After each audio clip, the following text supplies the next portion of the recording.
on est parti pour la suite de Bagatelle et on va voir ensemble sur cette session le formulaire de contact.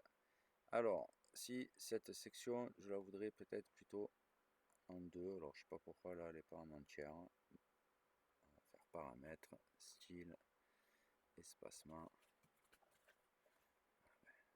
Il y avait un réglage au sommet, je sais pas pourquoi. Ok. Donc, je vais retourner dans ma ligne, dans mon contenu et je vais dupliquer ici, supprimer et je vais rajouter. Nous, ce qui nous concerne, c'est le module formulaire.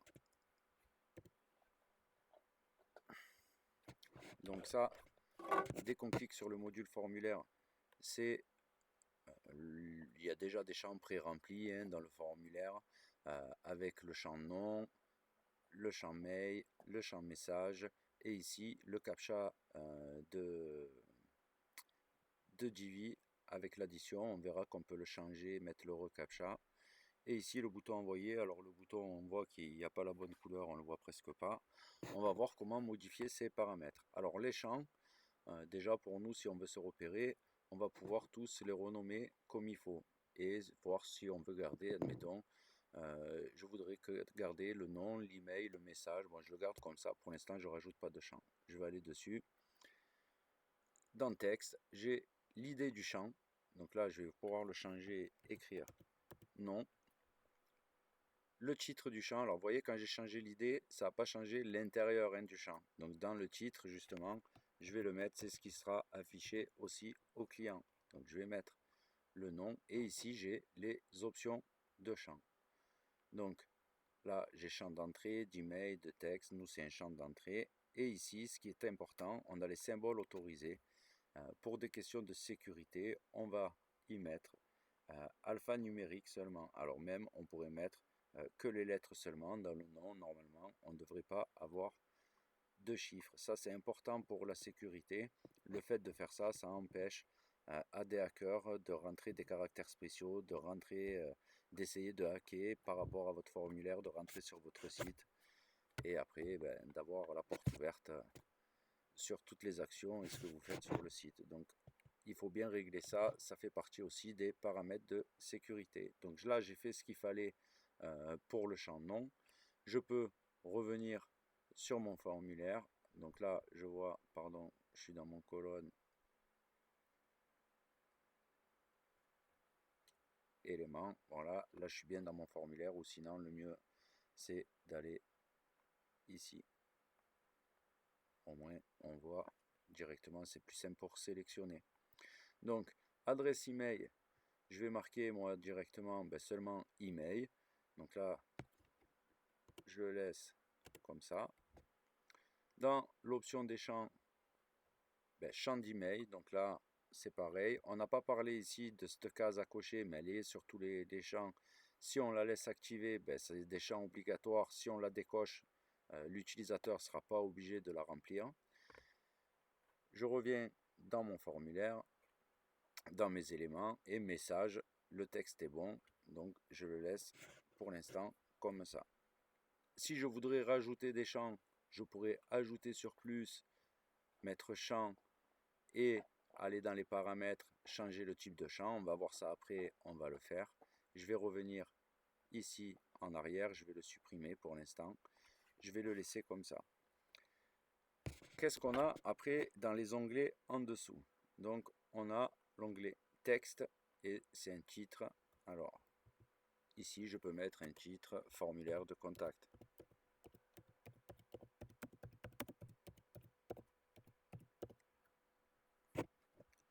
Message de succès, c'est quand on cochera ici sur le envoyer. Il y a un message préécrit, mais il est tout simple, c'est votre message a été envoyé. Ici, vous pourrez customiser ce message pour vos clients. Et ici, je vais pouvoir écrire envoyer à la place de submit. Donc, pour cet onglet texte, on est bon. Dans l'onglet email, là, c'est l'onglet où est-ce que vous allez recevoir vos emails. Donc, vos emails, moi, je vais mettre, tiens, ma boîte mail. Je vais mettre ici le modèle de message. Alors on n'est pas obligé de le pré-remplir. Qu'est-ce que c'est le modèle de message? Si on ne le remplit pas, quand l'utilisateur va remplir son nom, son email et son message, vous allez recevoir un email avec juste nom, deux points, ce qu'il a rempli, etc. Pareil pour email, pareil pour message. Ici, on pourrait customiser le message et marquer ben, vous avez un message de, et si je voudrais afficher le nom, alors je pourrais faire %%, et attention, vous voyez dans mes éléments, il s'appelle nom, j'ai bien un N majuscule, O en plus, alors j'ai mis un N, je vais le changer, c'est un M ici, voilà, enregistré, je vais revenir en arrière, donc j'ai bien ici le nom, dans l'email, je mets vous avez un message %% et j'écris exactement l'idée de mon champ, nom, et je remets %%. Ça me mettra directement ce que l'utilisateur a rempli. Je pourrais mettre en dessous, alors là je mets basique, hein, son email et là vous avez compris, %%. Le champ il s'appelle email et %%. Après, rediriger. Alors rediriger ici sur le bouton, si vous voulez, une fois que l'utilisateur a cliqué sur envoyer dans le formulaire, qu'il soit redirigé sur une autre page, par exemple une page où dans le formulaire vous promettez après l'inscription ou après contact, on vous promet d'avoir un PDF, on pourrait vous rediriger sur une page avec un message pour vous et un PDF à télécharger ou autre chose, ça dépend après de votre stratégie de communication et de ce que vous voulez faire en fait en redirection. Donc si on fait ça, on active le toggle ici de l'URL et on met l'URL où on souhaite rediriger l'utilisateur.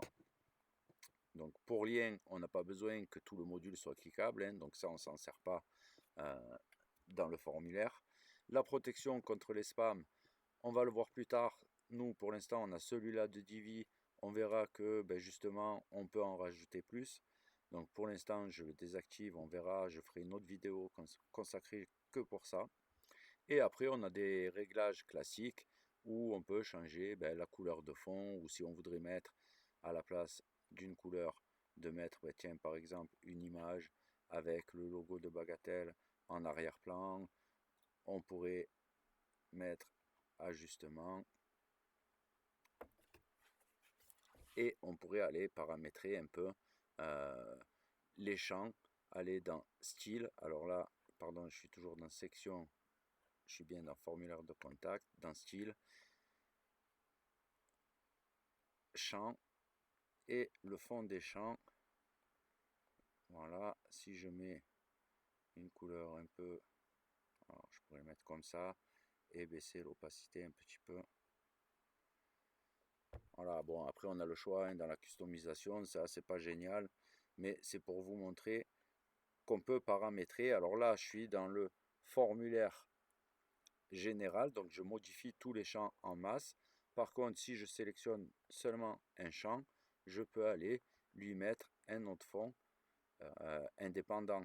Donc ça, après, ça reste un choix à voir. En général, je les garde tous de la même couleur, à moins qu'il y en ait un champ plus important que d'autres, ou pour si vraiment c'est justifié qu'il y en ait un qu'il faut mettre en valeur. Donc ça, c'est pour les champs. Les bordures, bon ok, ça je reviens dessus, mon formulaire, on va voir les onglets. Le fond, les boucles, on n'a pas vu ce que c'est, on le verra plus tard, mais on n'en a pas besoin pour le formulaire. Je peux déjà enregistrer et quitter. Voir ce que ça donne. Et j'ai bien mon formulaire que je peux remplir. Hop.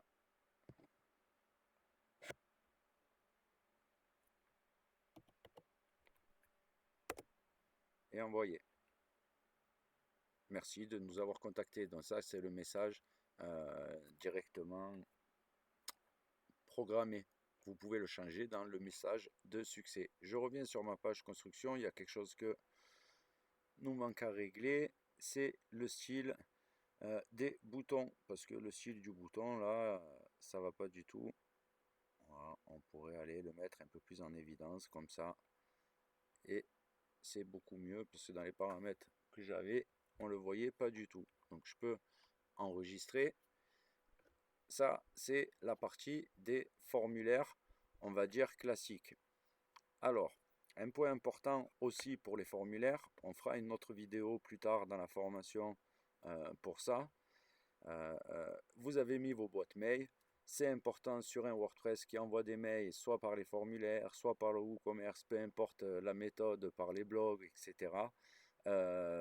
C'est de configurer un SMTP afin que vos utilisateurs reçoivent bien les mails, que vous soyez authentifié et que vous ne passez pas comme spammer. Donc très important, parce qu'il y a beaucoup de personnes euh, ben, qui, tout va bien, ne paramètrent pas ça, et au bout de 3 mois, 6 mois, se retrouvent avec tous les messages envoyés aux clients qui sont bloqués. Donc attention, pensez bien à configurer un SMTP. Alors, on va voir, là on est resté dans les formulaires classiques, et on va voir qu'on va pouvoir rajouter aussi de la logique conditionnelle sur des formulaires. Alors qu'est-ce que c'est de la logique conditionnelle? Ça voudrait dire que je pourrais rajouter des champs avec des choix, et si l'utilisateur coche une case, j'ai d'autres champs qui apparaissent selon leur choix pour faire un formulaire un petit peu dynamique. On va voir un peu comment ça se passe sur WordPress et sur Divi5. Donc je vais aller ouvrir mon panneau des calques. Je vais déplier mon panneau de formulaire, je vais bien dessus, je vais ici afficher tous mes champs. Donc pour l'instant, j'ai mes 3 champs. Et là, pour bagatelle, je vais rajouter en exemple un nouveau champ. Donc je vais mettre là, j'ai le nom du champ à customiser, et déjà, je vais voir ce que je vais remplir dedans. Je vais mettre, est-ce que c'est, admettons, une boutique en ligne ou une boutique physique. Donc, admettons, je vais faire ici boutique. Alors on va le faire bien, on va mettre un B majuscule. Hop, je lui mets la même chose dans le titre. Option des champs, alors là, je vais mettre case à cocher, et boutique, je vais mettre ici en ligne ou pardon, physique. Donc j'ai déjà ces deux choix là. Alors, ok, on va aller en dessous, enfin revenir dans le formulaire, dans éléments, et on va rajouter encore un nouveau champ. On va aller paramétrer ce champ là. Donc dans le texte, on va bien y donner un titre. On va mettre URL du site.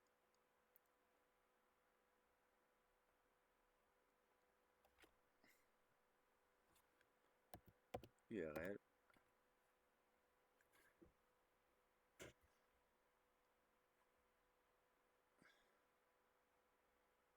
Option du champ. Alors, champ d'entrée.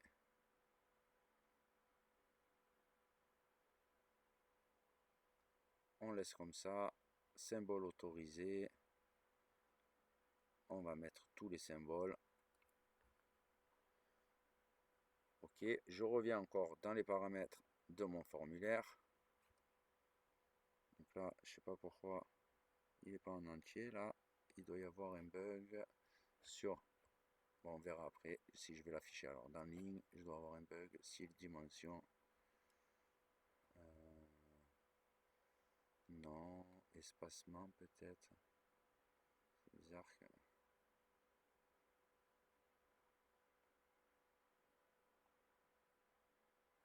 Je suis bien dans le bon ligne. Ou c'est... Ah, c'est elle qui est contenue, non? Dimension, largeur, hauteur. Voilà. Voilà, elle était contenue. OK. Donc ça nous causait un bug. Donc j'ai rajouté l'URL. Je reviens dans mon formulaire, pardon, dans contenu, élément, et je vais rajouter encore un élément, un champ. Je vais encore modifier le texte.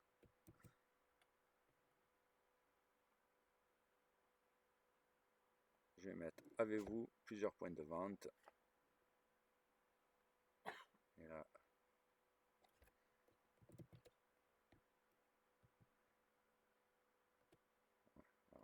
pardon.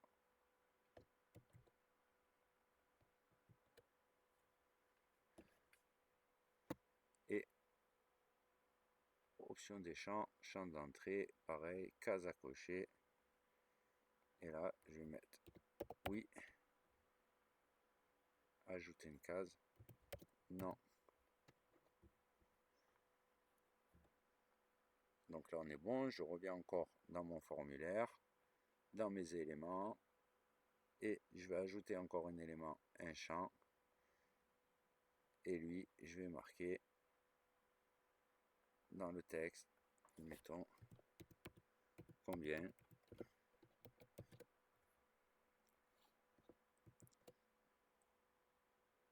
Option de champ, champ d'entrée, OK, et symbole autorisé, des chiffres, des chiffres, et champ requis. OK.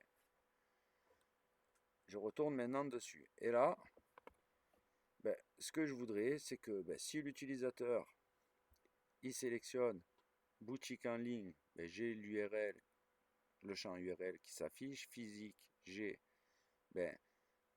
si c'est en ligne, OK. Si c'est physique, on lui demande combien de points de vente, etc. Donc, on va faire ça. Je vais aller dans mes éléments. Et là, je vais dire, tiens, ce champ URL, là, je veux qu'il s'affiche que si l'utilisateur clique sur boutique en ligne. Donc, je vais dans les paramètres de URL, ici. Je vais dans logique conditionnelle et je vais l'activer. Et là, il y a écrit les réglages. Donc, si on voit là la boutique, donc je vais aller dans boutique, voilà. Donc, si dans boutique est égal à en ligne, alors ça sera affiché. Alors ici, j'ai est égal, hein, je ne contient pas, est vide, etc. On a le choix, nous, est égal, ça suffit. Après, je vais retourner dans mon champ de formulaire et je vais faire la même chose pour physique. Donc, dans physique, c'est après, avez-vous plusieurs points de vente? Donc, je vais mettre avez-vous plusieurs points de vente? Je vais le modifier, logique conditionnelle, activer. Et je vais faire pareil. Si dans boutique, ici, je choisis physique, j'ai la question, avez-vous plusieurs points de vente? Je reviens dans mon formulaire. Et dans avez-vous plusieurs points de vente, si l'utilisateur coche oui, je voudrais qu'il y ait la case combien. Donc je vais aller dans éléments, sélectionner combien, activer la logique conditionnelle, choisir avez-vous plusieurs boutiques est égal à oui. Et là, je peux enregistrer. Si je quitte, alors on va voir s'il n'y a pas de bug. J'ai mon champ de formulaire classique. Et ici, je peux choisir, tiens, si je choisis en ligne, alors là, il n'y a rien qui se passe. Si je choisis physique, ça s'ouvre. Alors, je ne sais pas pourquoi. Et si je choisis oui, ça fonctionne. Donc, il y en a un qui doit être mal paramétré. Il faudra regarder ça. Mais je pense que vous avez compris la logique. Je vais aller voir quand même pourquoi en ligne, ça bug. Je vais retourner dans Divi, modifier. Je vais ouvrir mon panneau des calques, mon formulaire, mes éléments. Et du coup, c'était quand je cochais en ligne, je voulais URL qui s'affiche. Et là, en ligne, logique conditionnelle. Pourtant, c'est boutique. c'est bien ça, boutique en ligne, j'ai l'URL. Alors, est-ce que si à la place de ça, je fais option du champ, je mets bouton radio, et là, dans les boutons radio, je vais mettre en ligne, ajouter, et là c'était physique, ok, je vais revenir là-dedans pour revérifier du coup mes champs, parce que comme j'ai tout modifié, donc URL, je veux qu'il s'affiche ici, si en ligne il est coché, j'enregistre. Après, je veux que mon champ, avez-vous plusieurs, si physique il est coché, et lui je veux si oui. Ok, j'enregistre, je quitte, je vais faire un petit contrôle F5 pour actualiser. Alors, en ligne, physique, oui, ok. Donc vous voyez là, ça fonctionne, c'était une question de réglage. On a pu créer notre formulaire un peu en logique conditionnelle. Ça évite d'avoir un grand formulaire à la base, au moins il prend la taille et puis au moins il a les champs qui correspondent vraiment à ce que sélectionne l'utilisateur. Donc voilà pour le formulaire. Alors je peux retourner dessus, hein, bien sûr quand on sélectionne ici le formulaire, on peut déplacer les champs, hein. Ici je pourrais mettre la boutique au-dessus ou en dessous, le message, ça forcément ça remonterait aussi au-dessus. Je peux choisir les espacements, je peux choisir aussi lui dans le style, le champ, non c'est la dimension peut-être, on peut choisir la taille en fait. Alors ouais, on a la largeur, mais c'est pas celui-là de réglage, c'est pour le passer. Alors je sais plus où ils l'ont mis, on va le sélectionner. Est-ce que c'est dans contenu? Non. Ok. Dans style, mise en page, non. Champ. Espacement, non. Case à cocher. Alors je sais plus où c'est, mais il y a une case pour qu'ils prennent la largeur en entier. C'est bizarre que là, il ne fasse pas et qu'il se décale pas sur l'autre. Je vais revenir là, parce que là.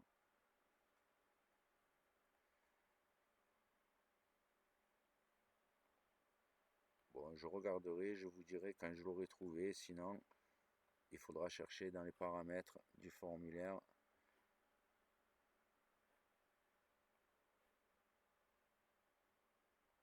Il doit y avoir des réglages, en tout cas sur les éléments, il doit y avoir quelque chose à faire. Voilà, en tout cas pour les formulaires.